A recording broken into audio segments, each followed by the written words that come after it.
Baik, bismillahirrahmanirrahim. Assalamualaikum warahmatullahi wabarakatuh.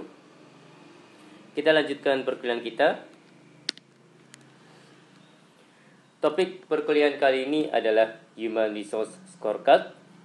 Saya mengambil materi ini dari internet dengan sumbernya adalah sebagai berikut. Oke, kelahiran konsep scorecard. Ya, jadi di slide ini Mas dan Mbak bisa melihat di tengah ada visi dan strategi. Kemudian yang di atas ini finansial.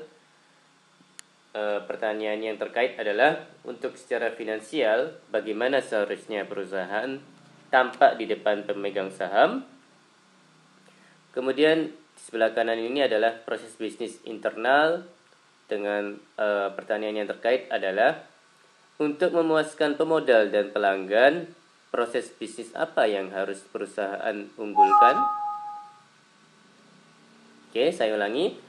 Untuk memuaskan pemodal dan pelanggan, proses bisnis apa yang harus di perusahaan unggulkan? Kemudian yang bawah ini adalah pembelajaran dan pertumbuhan. Ya, pertanyaan yang terkait adalah untuk mencapai visi perusahaan, bagaimana perusahaan menjamin kemampuan untuk berubah dan membuat perbaikan? Dan yang sebelah kiri ini adalah pelanggan. Pertanyaan terkait adalah untuk mencapai visi perusahaan, bagaimana seharusnya perusahaan tampak di depan pelanggan?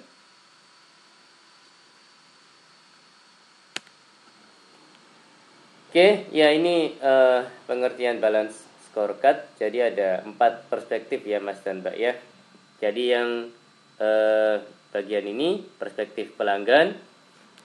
Pada perspektif ini fokus terhadap kebutuhan kepuasan pelanggan termasuk pangsa pasarnya.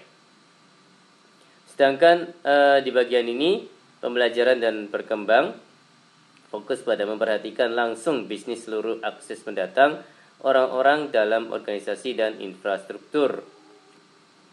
Kemudian di bagian ini, perspektif keuangan fokus pada mengukur hasil tertinggi yang dapat diberikan kepada pemegang sahamnya. Dan yang bagian ini, perspektif internal memfokuskan perhatiannya pada kinerja kunci proses internal yang mendorong bisnis perusahaan. Oke, masuk ke latar belakang Human Resource Scorecard. Balance Scorecard dalam dunia dan bidang tugas sumber daya manusia dikenal dengan nama Human Resource Scorecard yang dikembangkan dengan model yang terbukti ampuh dalam mendorong kinerja karyawan. Human Resource Scorecard menunjukkan bahwa terdapat hubungan kinerja individu terhadap organisasi. Human Resource Scorecard mengukur efektivitas dan efisiensi fungsi sumber daya manusia dalam mengarahkan perilaku karyawan untuk mencapai tujuan strategis perusahaan sehingga dapat membantu menunjukkan bagaimana sumber daya manusia memberikan kontribusi dalam kesuksesan keuangan dan strategi perusahaan.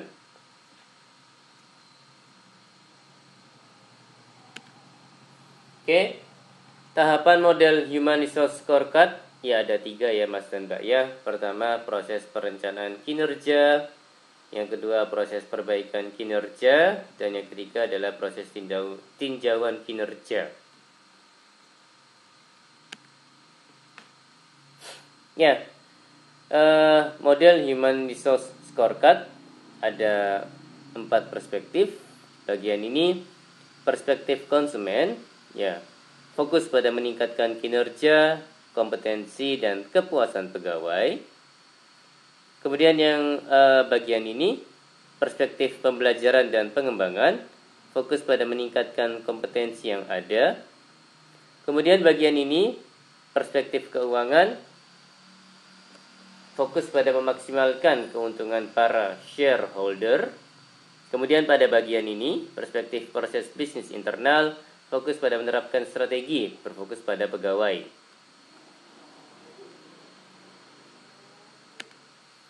Oke, Masuk ke pembahasan terkait fungsi dan tujuan Human Resource Scorecard. Jadi ada beberapa poin ya Mas dan Mbak ya. Yang pertama, mengukur efektivitas dan efisiensi fungsi sumber daya manusia. Kemudian memberikan pemahaman dan keahlian untuk menjadi mitra strategis organisasi. Kemudian ada membekali penyusunan lead indicators dan lag indicators di bidang SDM dan melakukan pengukuran.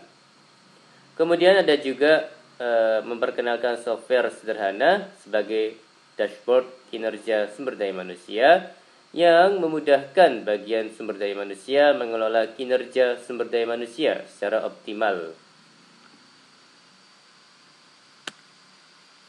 Oke, masuk ke pembahasan terkait dengan faktor penyebab kegagalan penerapan Human Resource Scorecard atau HRS ya, Mas dan Mbak ya.